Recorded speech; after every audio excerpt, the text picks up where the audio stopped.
What's up, everybody? And then welcome to What's in Your Glass. As you know, I'm your host, Carmelo Anthony. Before we get going, let's first welcome today's guest. You know him as his portrayal of Spencer James in the CW series All-American. Please welcome to the show, Daniel Ezra. Daniel, what's up, my brother? How you doing? Bro. Talk to me, talk to the people. How's everything going? I'm good, man. Thank you for having me. This is dope. This is nobody told you was my favorite player back in the day when I played high school. Wow. See how the universe works? Crazy. And it's gonna sound like I'm making this up, but I'm genuine. When you was with the Nuggets and you number 15, I followed you, bro. I was like, I would watch the game, then I go and try and do that shit on the court, and it would fail. But it was the effort that counted. Nah, I definitely appreciate that, man. It's the fan base is definitely, your fan base has definitely grown over here, has definitely grown in my household. Yeah. That's like me and my son's go-to. We sit down. That's our vibe. That's my favorite thing, man. When I hear about like parents watching it with their kids, that's always the thing that probably means the most. When I'll hear like a father will say, yeah, me and my son watch it, or me and my daughter watch it, and likewise and things like that. So I love that. That's probably my favorite. Like, it's definitely a lot of messages. Yeah. In there, a lot of subliminals too, but there's a lot of messages in the actual show. Yeah. For those who haven't seen the show, All American, I would just say it's based on a life of a pro football player, Spencer Singer. The show follows the story of Spencer James, Daniels plays, who was recruited from South Central to play for Beverly Hills High. First off, being from England, right? Did you have any idea just how big of a deal American football is and high school football in the States? No, I had no idea. It wasn't until we filmed in season 1, we filmed at the Rose Bowl where UCLA played. That was my first time ever in any kind of football stadium. And when I came in, I was like, there's no way this is college. Like it blew my mind. And I turned to someone, I said, you mean to tell me this is full every week to people to watch people play college football? And it was like, yeah. And they was like, if you was to go down like south to like Texas or Florida stuff, it's even bigger. And so I'm like, these are kids, these like 18, 19, 20-year-old kids. And like the whole town is coming to watch them play. That blew my mind. We don't have anything like that in the UK. So that was a huge shock to me to see how big the sport was and how almost religious this thing is to some people. It's crazy. It's crazy. And you saw it out here on the West Coast. Like somebody told you, if you was to go to the South and really see, what they really do in the South and how it's part of a religion down there. It's part of who you are. It's part of your lifestyle. It's part of your family tradition, your household. It's wild. One of my co-stars, Mike Balin, he's a big Ohio State fan, and he keeps trying to get me to go to the shoe and watch them play. And he says, yo, when we're at UCLA or USC, it's like, just wait till you get to the shoe, wait till you get to Ohio. And it's every time I see it blows my mind, man, the size of it.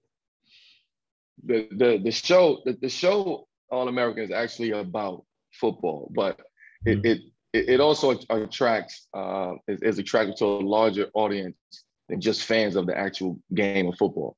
Yeah. What would you tell someone in the fence about watching? If they think it's just a sports show or not. I would say it's about broken teenagers putting themselves back together again. You know what I mean? That's kind of where we're at. Football was our way in, and through this character and through the characters he meets on the team, on and off the field. But as the show progressed, it really became about the challenges of being young in America today, the challenges of being young and of color in America today. That's kind of where we've unfolded, and the football is a piece of it. It's an important piece because we're following this guy hopefully to the NFL, which is his dream. But his world that we've the writers have done an amazing job of filling out. Everyone's got something that they're fighting, that they're dealing with, that demons they're battling, and you know, you have kids, you know how tough this country can be for young kids and young Black kids specifically. Like today, it can get rough for them. And, you know, you've seen a lot of increases in things like anxiety and depression and all that stuff. And so what I think we're doing really well is balancing the football with real world issues that a lot of these teenagers and kids are facing today. And I'm real proud of that. And so if football's not your thing, I am very confident that you'll still find something to love about the show, for sure. And how did you prepare for the role? You know, because like you said, you didn't have an idea of how big, you know, football was here in the States and in high school football at that, but also, you know, getting in the mindset of being, you know, in South Central, and then one moment you're in Beverly Hills. Like that's two different, completely, totally different worlds. Like how did you prepare your, you know, for that role? Because I saw in an interview you carried a football around with you, you know, everywhere you went. Is that true? Yeah, that's true. We basically, I mean, because I really didn't know what football was. I knew nothing, and so they brought me out early and tried to, you know, show me like the very, very basics, and then I was like, oh no, this isn't something you can really fake, like, because you know, I would look at athletes, I would look at like college athletes and watch like them play, and you know, there's an attitude and a swagger and a flow to these guys that, you know, I wanted to tap into, and so I bought a football and I just kept that with me all the time. I walked everywhere with it. Everywhere I went, every meeting I went, I'd have the football. I had just like NFL just playing in the background when I was like at home. And I just tried to immerse myself in it as much as I could. And then for South Central, I just went there. I just, before we started filming, the weeks kind of leading up to it, I would go to South Central and I'd go to Crenshaw and walk up and down Crenshaw Boulevard and Slauson and Overhill and just spend time there, just watching people, listening to people talk. Like I only listened to LA hip hop for most of the first season. I would only listen to LA hip hop, a lot of Nipsey, a lot of Game, a lot of Kendrick, and then I would find like what are the big places, what are the landmarks of this neighborhood, this Slauson Swap Meet and Simply Wholesome over there, and all these dope spots, and I would just go to these places and just kind of, you know, be in the background and just watch and just pay attention to people. And then by the time we started to filming, I started, you know, I knew what we were talking about, and I had familiarized myself with the world a little bit more. So yeah, it was just as much immersion as I could. You know, I stayed in the accent. I still stay in the accent while we're filming. Only listen to kind of like LA hip hop, LA R&B. And yeah, every other weekend I would just go and just like spend time there and just watch people. So you had to immerse yourself into the actual culture of what it is, because and maybe I don't know if it was a little bit difficult for you or a little bit easier being from the UK and coming in and picking up a whole different culture. You know, it's not just a US culture, it's a West Coast culture, but it's also an LA culture at that. So coming from the UK and then having to learn a whole new culture, was that difficult for you? Yeah, but it was difficult, but it was, that's the whole point of why I became an actor, right? Like I never became an actor to play myself or to play versions of myself. You know, you as an actor, like I went to theater school for like 4 years and they give you all this stuff and these techniques to be able to transform. That's the joy is, and you know, and we used to celebrate those actors, you know, the big actors that they just look unrecognizable when you watch them on TV. Those are the actors that I always admired. Those are the actors that I wanted to be like. And so I was always, before All American, I was always chasing those roles that would require me to learn something new. You know, I didn't just, you know, I'd get bored real easy if I was just playing myself all the time or playing someone. You know, I'm a young Black kid from Birmingham, UK. The last thing I want to do is play a kid from Birmingham, UK. Right. Like, so when my agent came and said, yo, you'd have to learn the accent, you'd have to learn a culture, you'd have to learn a sport, you'd have to learn, I was like, yo, that's the dream. That's what every actor I know, that's what we're all chasing, is that kind of thing that's going to allow us to attempt to transform. As the show, you guys are currently in season 4 right now. Yeah. And by the way, any show, anything that could have more than 2 seasons is a win. Especially 4, 5, yeah. 4 or 5, you here forever at that point. Yeah, it is. But as the show is currently in season 4, how have you felt like you've grown as an actor since your debuting in 2018? I think my confidence has grown. Yeah, I'd never been a lead before. I'd never had my face on like a poster or anything, or so that was it kind of shut me up, and the pressure of it was a lot. It's something I never felt before. I'd always, been supporting. I'd always been there to like service the story. This was the first time where I was playing a character that was the story. And so the pressure that you're either going to crumble or you're going to kind of step up to it. And so for me, it was a big learning curve being able to be the one that's like the face of something. And so I've definitely still have grown in confidence. I definitely feel like I'm a more confident actor. I'm willing to take risks a lot more.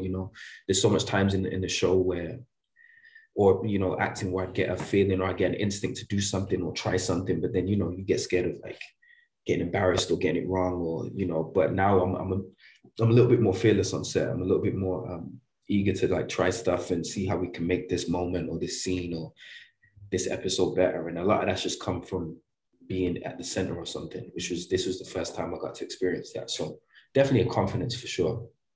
You recently, I mean, I see you in the gym. I see you, getting your eye going. So you recently posted a video on Instagram of you working out. Is that something you were already into anyway, or does, I would say, like portraying a football player force you to like tap into that side of it and hit the gym even harder? It was both. Like I was into fitness. I mean, I always say I think if acting didn't work out, I probably would have ended up somewhere like personal training or something. And a lot of people around me, like my brother's also into fitness. I got friends that are always in the gym, and so I'd always been into working out. It was always something. I think I started probably getting serious about it in high school, but again, it wasn't about fitness. It was about girls. Right, of course. Like, if we're being honest, if you're a 16-year-old, as any 16-year-old kid in the gym, there's a girl somewhere involved. Yeah, for sure, sure. But eventually, you kind of, you evolve and you go out there and you realize that you see the benefits and you do your research and you realize that, oh no, this is actually good for me. And so I kind of reached that point where I realized that I'm just a better version of myself when I'm working out, when I'm in the gym, when, it's good for me mentally, it's good for me physically. I like how it feels. With the show, I had to take it to another level because, it's a different, we're talking agility now, we're talking explosiveness. And these are things that, the regular dude in the gym isn't necessarily thinking about. You're thinking about muscles and how you look and stuff. So I definitely had to move in a different direction and get more like specific about how I was training and what I was training. And then obviously incorporating as much football as I can. Because again, I had to learn this sport from the ground up, from the rules to how to run, to the route tree, everything.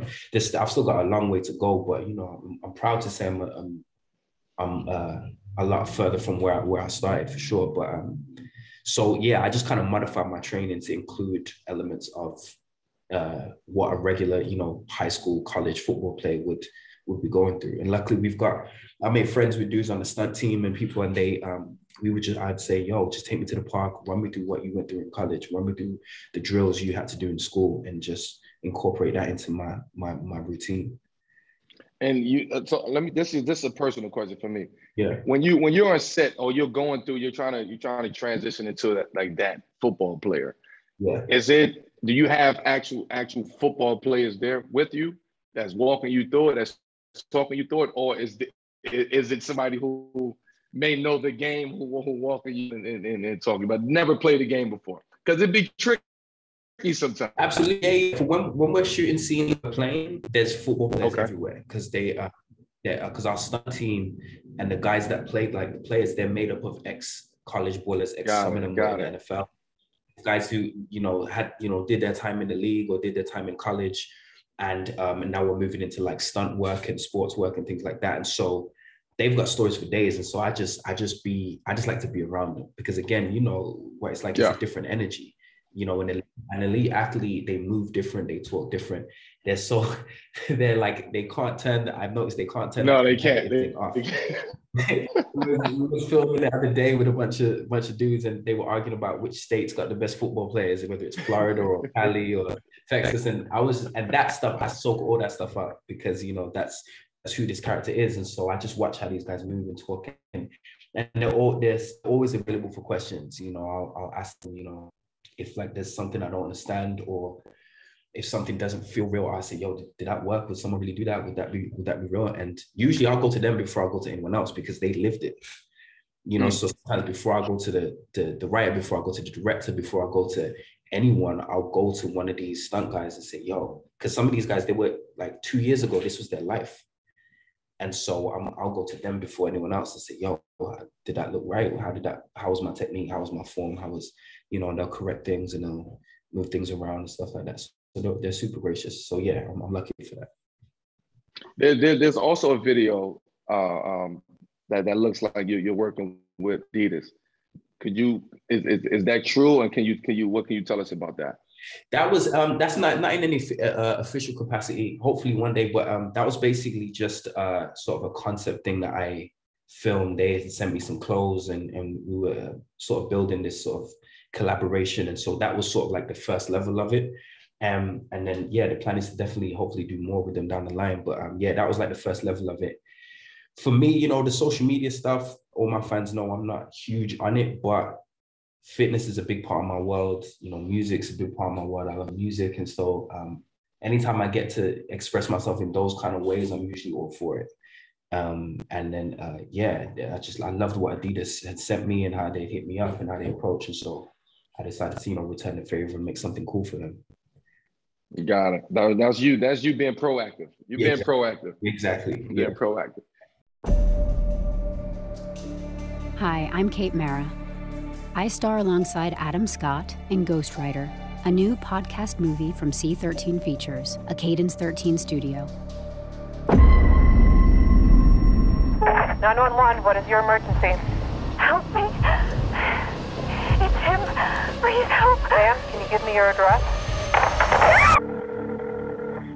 Tell me about this thing that happened with your neighbor. Who is he thought to have killed? Someone close to him, a family member, I think. Writer Kate Michaels has a new project. Sounds like he's the most interesting part to you. Might make a compelling main character. And an enigmatic new collaborator. Well, you sure seem to be in a good mood since you started working with him. What's he like? He's thoughtful, vulnerable even, and generous. I'm guessing this bottle costs more than my rent. I think a toast is in order to our continued partnership. And plenty of demons. The last shrink I spoke to warned me that covering stories involving violence can be triggering of my condition. Sometimes there's a thin line between fact and fiction. There's been murders in my neighborhood, and they sound exactly like the later ones in the book. Are you still on your meds? You know it's dangerous to just stop like that. From C13 Features, a new kind of listening experience. Another body has been found in the Washington Heights neighborhood. I can't explain everything. I just need to quit. You realize a guy like Weber could afford to work with anyone, right? Who is it? FBI. Kate Michaels? C13 Features presents Kate Mara and Adam Scott in... Maybe what starts as an accident becomes an obsession, a career. Ghostwriter. Now grab your popcorn and be sure to search, listen, and enjoy Ghostwriter, a new one-episode feature-length podcast movie experience from C13 Features, a Cadence 13 studio, available wherever you find your podcasts. It's once again time for us to talk about the importance of mental health and our friends at Talkspace. Even for Olympic-level athletes like Michael Phelps, reaching out for support is a sign of courage, not weakness. Talkspace makes it easy to match with a licensed therapist and get confidential, convenient, and affordable support for your mental health. Mental health is just as important as physical health. Athletes work hard to keep their bodies at peak performance. It's time we treat mental health the same way. We exercise, take supplements, and eat right to keep our bodies going. Therapy can have the same game-changing effect on your mental health. Treat your brain like a muscle and give it the same level of care as the rest of your body with Talkspace. Reaching out for support is like using a strategic timeout. Whether you're experiencing depression, anxiety, or other struggles, Talkspace is the #1 online therapy platform to help you work through it. There are thousands of licensed therapists available for you to match with. Talkspace therapists are experts in dozens of specialties, including anxiety, depression, relationships, and more. Talkspace works around your schedule at your convenience. Send and receive unlimited messages 24/7 with your dedicated therapist in the app. Schedule live video sessions with your licensed therapist from anywhere. If you feel like your mental health has been stuck on the sidelines, Talkspace is here to help. Match with a licensed therapist when you go to Talkspace.com and get $100 off your first month with the promo code GLASS. That's $100 off when you use code GLASS at Talkspace.com. Yeah, let's jump into growing up a little bit. Okay. So the world knows you as this character, right? But many people are surprised that you're actually from England. Yeah. Let's take them back to get to know you, to get to know how you got here a little bit. Like growing up, when did you know you wanted to be an actor?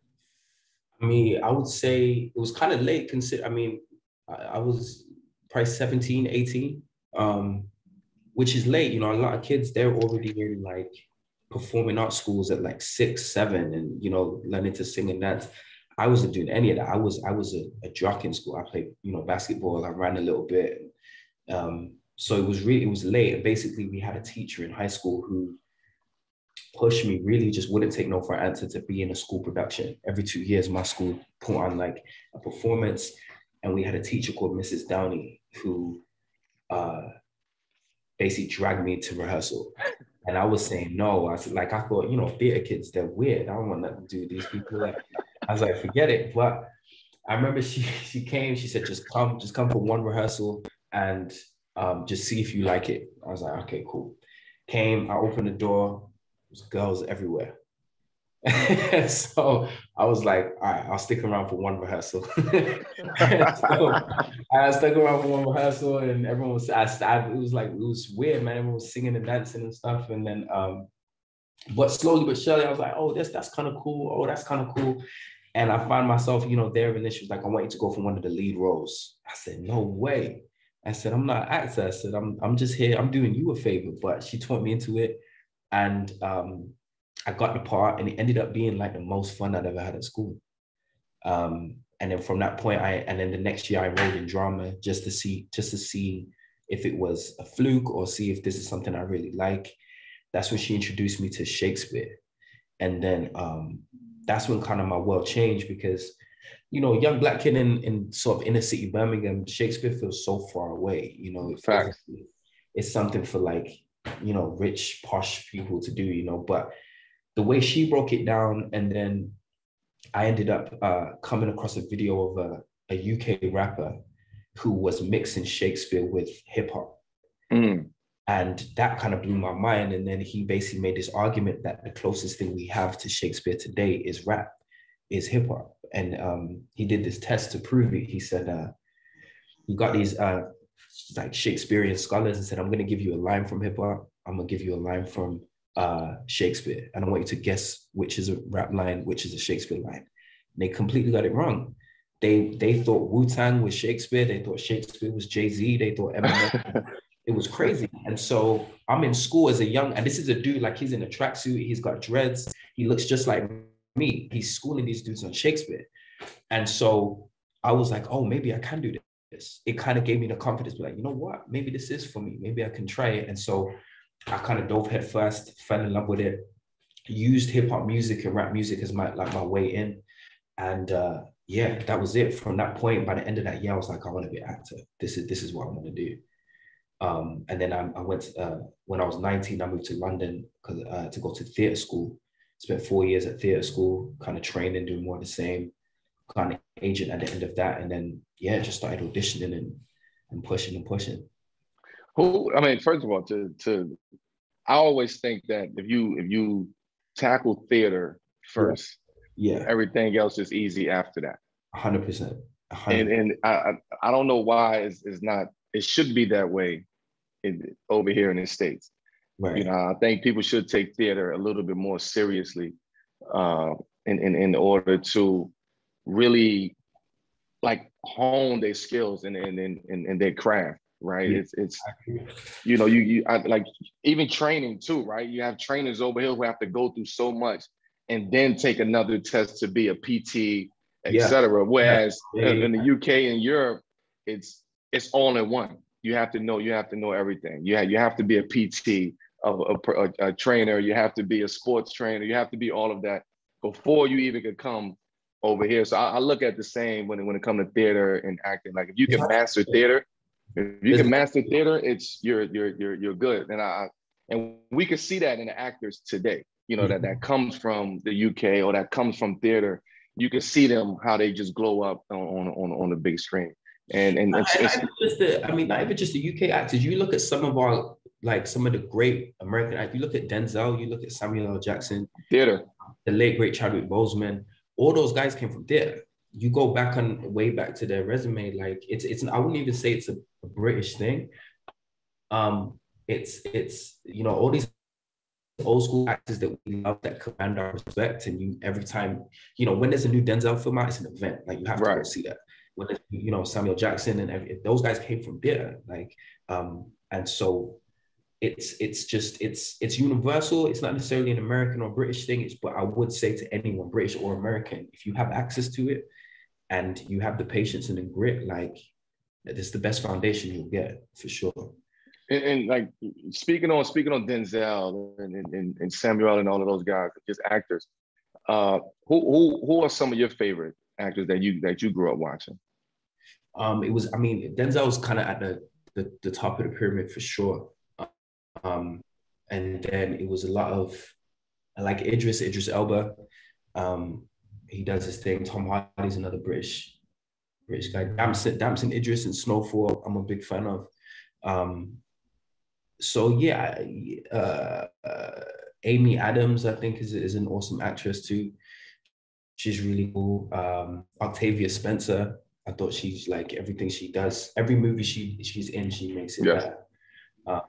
But as a young kid coming up, wanting to be an actor, it was always Denzel. That's who I was watching. That's who I was studying and really like figuring out. Like just every move he made, I was like, oh, I wonder why I did that. Every interview, Denzel is who influenced you, you know, the way you act today. Yeah, 100%. Got it. Yeah. What effect do you think growing up in England kind of just had on your creative process and the way you work? And I know you mentioned it as far as, you know, your teacher kind of nudged you to keep going and get into theater when you didn't even want to. You was doing her a favor, but what the effect of growing up in England you think had on you? I mean, it kind of made me hungrier, I think, growing up in England, because where I grew up, like I didn't grow up in London. I went to theater school in London, but I grew up in, it's a small city. It's a very industrial city. And so there isn't a lot of room for creativity in the city where I was from. You know, you were kind of expected to, you know, get a 9 to 5 and come out of school, do school. There was a routine you were kind of expected to follow. And so for me, who was never my mind just never moved like that. I was always creative, even though I didn't find acting until really late, but the way my mind was always creative. And that's why I used to get in so much trouble at school, because I just couldn't sit still. And so, but I think what it made me dig growing up in that environment, it made me hungry to kind of get outside of it and see what else the world had to offer, you know, and see what cities like London and then eventually LA and New York and all these big cities where there just seemed to be so much happening. I'd watch these cities on TV and be like, man, it's like a different world. And it really was from where I was. And so I almost am grateful that I didn't grow up in it, because it gave me something to chase. It gave me something to kind of hunt for and look for. So I'm kind of thankful that where I grew up, because it just made me kind of want to work harder to move beyond it. Are you in the States full time now? Pretty much. I mean, we film pretty much. Yeah. Got it. Yeah. So yeah. How often do you get back to England? Usually like twice. I usually go back for like the big holidays, Christmas and things like that. And then this is all pre-COVID, obviously, but like my family would come and see me and they come and visit and kick it with me. So usually 2 or 3 times a year, more if I can, but it just, you know, film is pretty extensive. Got it. Last thing before we kind of switch it up. I read that you played basketball growing up. You mentioned that. You mentioned that a little bit to me earlier. Yeah. Like what can you tell us about just your interest in the game? I think I was naturally competitive, and again, it was it was a coach actually, because we all played, but it was street ball, and we were all like kids that we were kind of young, kind of rough kids that a lot of the teachers didn't know what to do with. But the one thing we all were unified is we love sports. And so there was a coach who just happened to be like, I know the way to get through to these kids. And so he would put us on a basketball court, and that's where we learned our discipline. I just wasn't built for the classroom. I love learning. I love history. I love science and psychology and stuff like that. But they're just sitting in a seat and taking notes for 2 hours, my mind just couldn't do it. And so, when that happens, you would act up. And it's the same for so many kids now. But when I was on the basketball court, like freedom to it.